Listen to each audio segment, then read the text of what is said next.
Welcome to The Explainer. We're jumping right into something that's honestly a total game changer for your career. Today, we're taking those rough, direct translations and polishing them up into top-tier, highly professional English. Because, let's be real, if you're an engineer working in a global environment, your technical skills, well, they're only half the battle. How you actually communicate those skills to the world is what truly sets you apart. So let me ask you kind of a provocative question. Does your English sound unintentionally rude?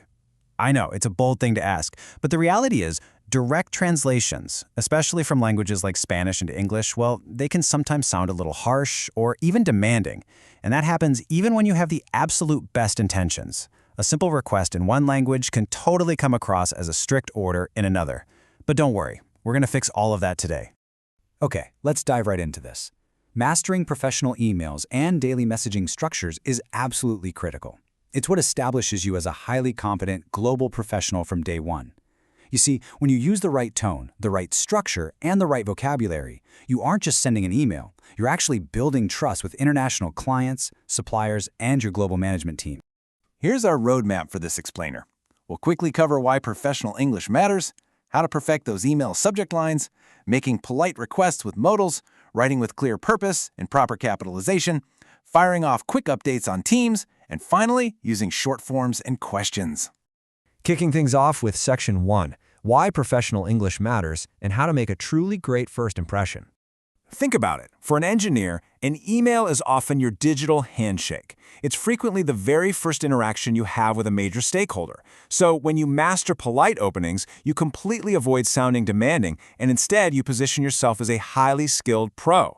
As you can see, taking the time to craft clear, concise communication ensures your emails actually stand out and get read, rather than just getting buried in some busy manager's inbox.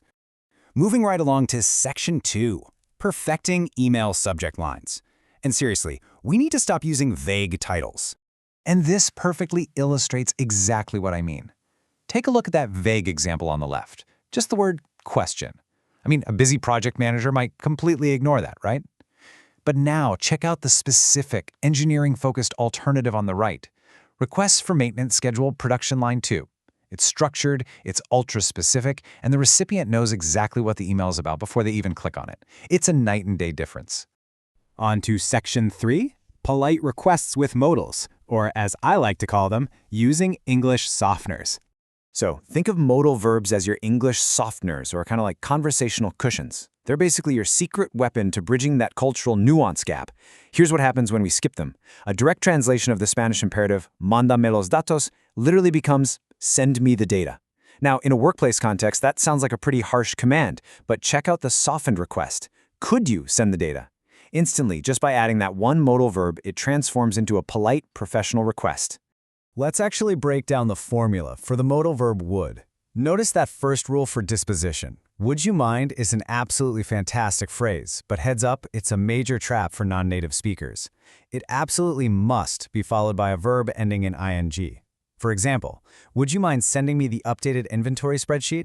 Now, if you want to propose a hypothetical scenario, you'd use would it be possible to, followed by the base verb. Like, would it be possible to postpone the factory safety inspection?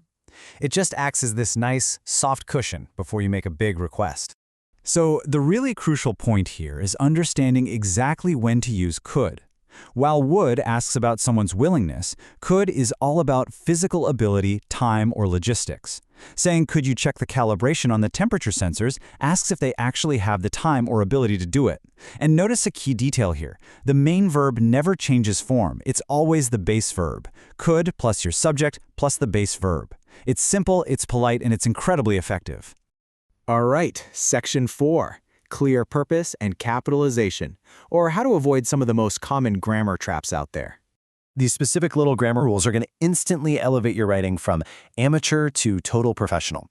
Let's explicitly correct a really common bad habit.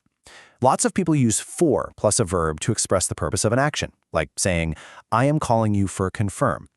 Well, actually, scratch that. In English, that is totally incorrect. You actually have to use to plus the base verb. So the correct way is, I am calling you to confirm the delivery. It's just the simplest, most logical structure to answer the why behind an action.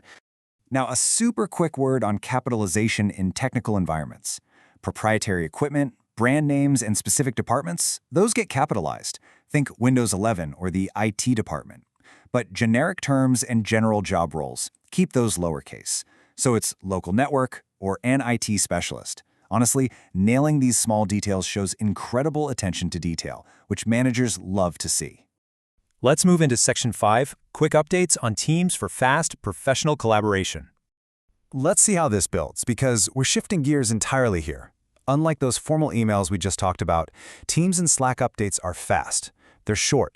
You're definitely not writing huge paragraphs here. Instead, you're focusing on delivering essential info quickly.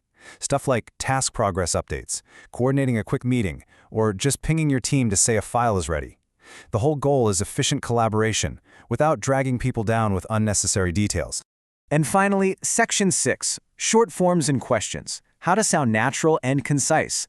Consider this your ultimate toolkit for instant messaging. If you really want to sound natural, concise, and just like a native speaker in a chat window, you've got to use short forms or contractions. In formal emails, sure, we write things all the way out. But in Teams, we shrink it down. I am becomes I'm. We have becomes we've. Look at the difference. Instead of typing out this robotic, I am sending the report now. Typing I'm sending the report now makes your update punchy and significantly more natural for a chat environment. And the other half of having a really natural chat is using short questions to quickly confirm info. You can drop in simple yes/no questions like, is the report ready? Or have you uploaded the file? Or you can use super efficient WH questions. When is the deadline? Or who will present in the meeting? When you combine those short forms we just learned with these quick-fire questions, you create perfectly efficient, highly professional messaging. And just like that, we've reached the end of our explainer. We've seen firsthand how mastering specific subject lines, using softeners like could and would, and adapting your style for instant messaging can completely save you from awkward miscommunication. These tools literally empower you to collaborate confidently with any client anywhere in the world. So here's my question for you. The next time you draft an English message at work, are your words building bridges to global success, or is a direct translation unintentionally burning them down? Keep practicing your English, keep learning, and I'll catch you in the next explainer.